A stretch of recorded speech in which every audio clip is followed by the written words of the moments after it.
হাদিস 135। ইবনে আব্বাস রাদিয়াল্লাহু আনহু থেকে বর্ণিত, নবী সাল্লাল্লাহু আলাইহি ওয়াসাল্লাম ঘুমালেন, এমনকি নাক ডাকলেন, তারপর নামাজ পড়লেন, কিন্তু ওযু করলেন না। ইবনে আব্বাস কখনো কখনো বলতেন, নবী সাল্লাল্লাহু আলাইহি ওয়াসাল্লাম শয়ন করলেন, এমনকি নাক ডাকলেন, তারপর উঠে নামাজ পড়লেন। অতঃপর ইবনে আব্বাস থেকে পূর্ণবার বলেছেন, আমি একদা আমার খালা মাইমুনার নিকট শয়ন করলাম।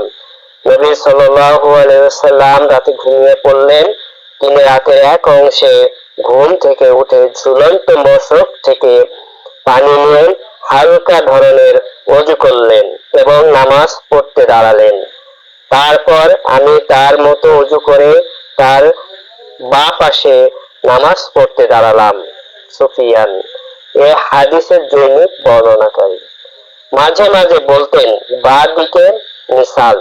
তিনি আমাকে ধরে ডান দিকে দাঁড় করে দিলেন।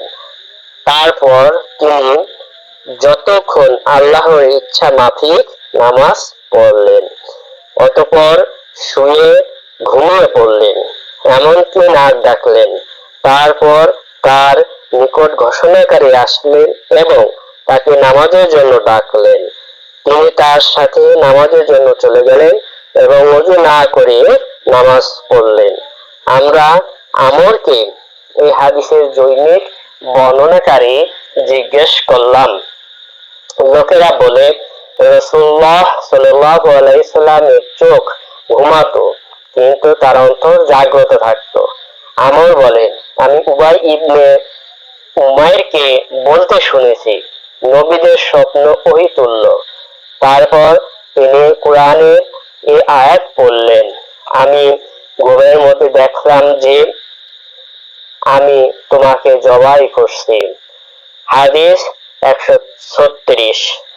উসামা ইবনে যায়েদ রাদিয়াল্লাহু আনহু থেকে বর্ণিত, তিনি বলেন, রাসূলুল্লাহ সাল্লাল্লাহু আলাইহি ওয়াসাল্লাম আরাফাত থেকে ফিরলেন এবং উপত্যকায় পৌঁছে সেখানে নেমে পেশাব করলেন, তারপর ওযু করলেন, কিন্তু পূর্ণাঙ্গ ওযু করলেন না।